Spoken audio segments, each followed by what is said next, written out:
Սիրելի հայրենակիցներ, հարգելի գործընկերներ, քննարկվում է ազգային ժողովի կառուցվածքի տեսանկյունից ամենաառանցքային նշանակություն ունեցող մշտական հանձնաժողովի նախագահի թեկնածության հարցը։ Նախքան մշտական հանձնաժողովի բուն գործունեությանը եւ դրա շրջանակներում ներկայացված հարցերին անդրադառնալը, ուզում եմ մի քանի հանգամանքի անդրադառնալ, որոնք որոշակի իմաստով կրկին կապ ունեն պաշտպանության եւ անվտանգության մշտական հանձնաժողովի հետ։ Կարծես թե մի օրինաչափություն է դարձել օգոստոսի 2-ից քննարկվում է ազգային ժողովի կառուցվածքի, ինչպես նաեւ ընտրություններին մասնակցած ուժերից Բարգավաճ Հայաստան կուսակցության ձայների խնդիրը։ Եկեք մի հատ ճշգրտում մտցնենք, որ հնարավոր է մեր հայրենակիցները պատգամավորներից մեկի դիրքորոշումը լսելիս պատկերացնեն, որ այսպես ասած ինչ-որ մասշտաբային անհամապատասխանություններ կան, մեկնաբանման տիրույթում հարցեր կան եւ այլն, խոսքը գնում է 135 ձայնի մասին։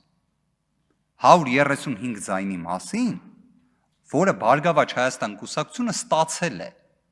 Այսինքն ստացել է ընդհանուր առմամբ 58000 գումարած 135-է, ուղղակի Կենտրոնական ընտրական հանձնաժողովը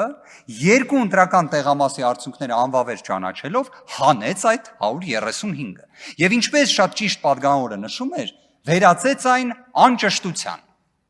Արդյունքում ստացվում է ժողովուրդը իր իշխանությունը իրացնելով տվել է այդ քվեն, բայց այդ քվեն վերցվել է։ Այստեղ ինչ կարևոր ու հետաքրքիր հարցեր կա։ Ընտրատարածքային ընտրական հանձնաժողովը այդ երկու ընտրական տեղամասերում քննարկել է հանրության կողմից ներկայացված բողոքները, լսել է օրինակ պատգամավոր Վահագն Ալեքսանյանի մտահոգությունը եւ գտել է, որ այդ ընտրատեղամասերում պետք է արդյունքները անվավեր չճանաչվեն։ Եվ արդյունքում Բարգավաճ Հայաստան կուսակցությունը վերածվում էր Բարգավաճ Հայաստան խմբակցության։ Բայց ինչա տեղի ունենում։ Վահագն Հովակիմյանը հիշեցման կարգով քաղաքացիական պայմանագիր կուսակցության հիմնադիր անդամներից մեկը, ով ներկայումս զբաղեցնում է կենտրոնական ընտրական հանձնաժողովի նախագահի պաշտոնը եւ երևի թե հայկական իրականության մեջ կարող է լինել բացառիկ անաչառ։ Ես իդեպ կարծում եմ սա պետաիրավական հարցերի մշտական հանձնաժողովի շրջանակներում կքննարկենք, պետք է արգելք տրվի։ Այս մասով պետք է արգելք տրվի, որովհետև ես չեմ հավատում, որ դուք այն կարծիքը ունեք պարոն Հովակիմյանի մասին, որ իր հետ անցել եք մի 15 տարվա ճանապարհ եւ ինքը ձեզ բոլորին մոռանա։ Դա մարդկայնորեն էլ այդքան ճիշտ չի, չէ՞։ Հիմա ինչ է անում պարոն Հովակիմյանը։ Պարոն Հովակիմյանը ասում է, չէ, պետք է անվավեր ճանաչվի։ Այսինքն օրինակ պարոն Վահագն Ալեքսանյանի կարծիքը էլ չի կիսում։ Ասում է պետք է անվավեր ճանաչվի եւ դա այն փուլում, երբ բոլորը հասկացել էին, որ եթե անվավեր ճանաչվի, ԲՀԿ խմբակցություն չի լինի, որ ԲՀԿ խմբակցություն չի լինում, ինչա լինում։ Քաղաքացիական պայմանագիր խմբակցությունը ունենում է մանդատների այնպիսի կշիռ, որը բավարար է լինում 3/5-ը ունենալու։ Հիմա այստեղ էլ եկեք, քանի որ պարոն Գաբրելյանն էր այս հարցին անդրադարձել, մենք իրավունքի ոլորտում, հատկապես քրեական իրավունքի, հաճախ ունենք սենց մի գործողություն։ Փորձում ենք բացահայտել շահագրգռվածությունը։ Այսինքն ով ունի շահագրգռվածություն կամ ավելի կարճ շահ որոշ իրադարձությունների տեղի ունենալու մասով։ Կարծես թե դա քաղաքացիական պայմանագիր խմբակցությունն է, որովհետև 3/5-ը չունենալու դեպքում կարծես այդքան էլ հարմար չէր լինի։ Եթե այդպես չի,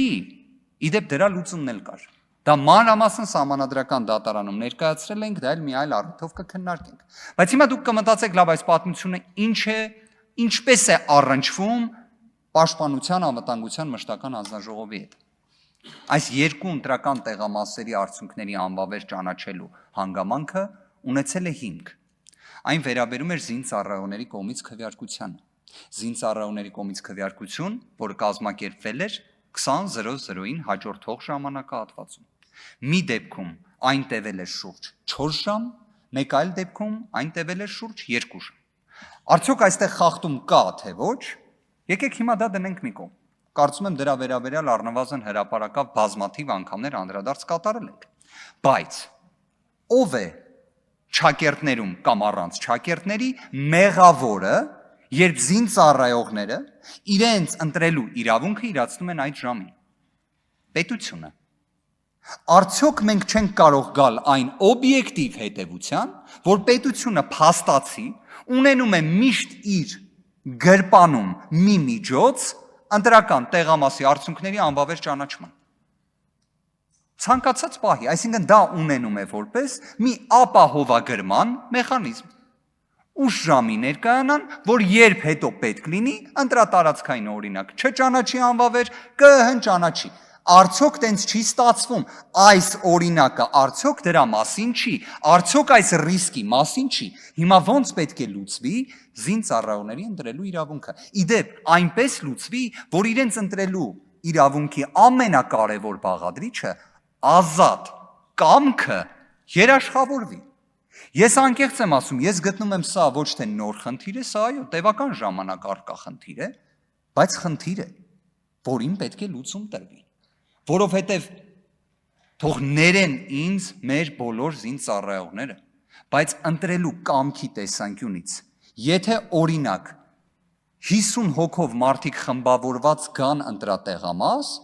դիտորդական առաքելություն իրականացնող հայտնի իրավապաշտպանը վստահաբար կասի, սա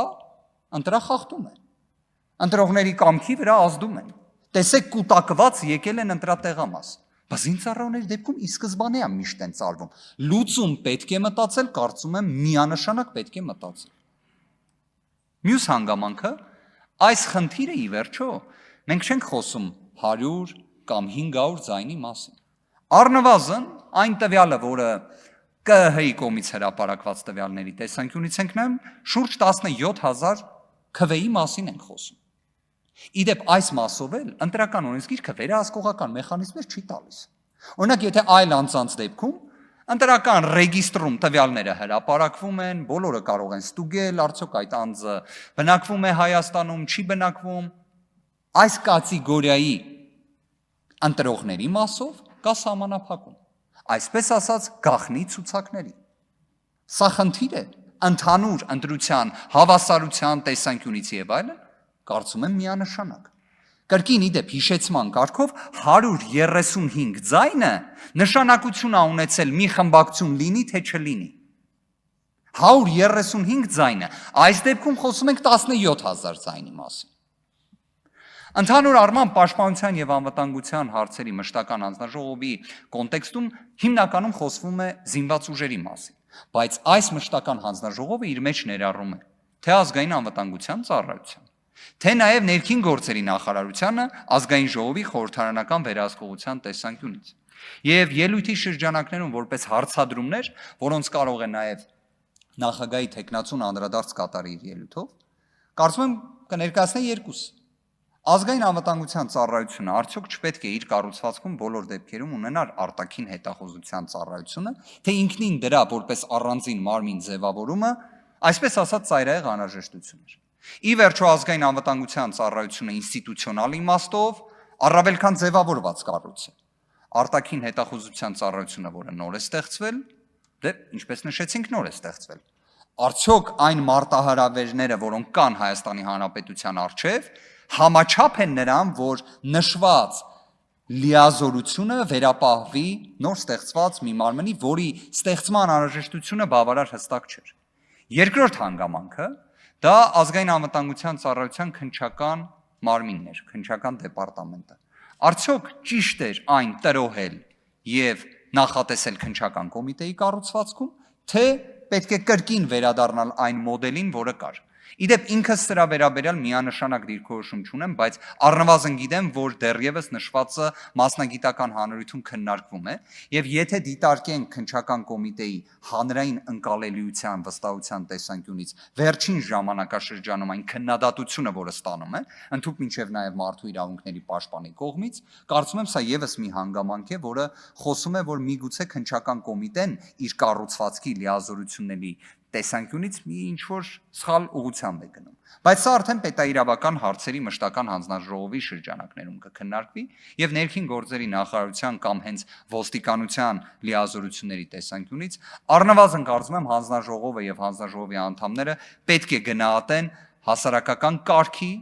հանրային, այսպես ասած, առողջության տեսանկյունից իրավիճակը որը կատարվում է եւ տեղի ունենում Հայաստանում, հատկապես Երևան քաղաքում։ Շնորհակալ եմ։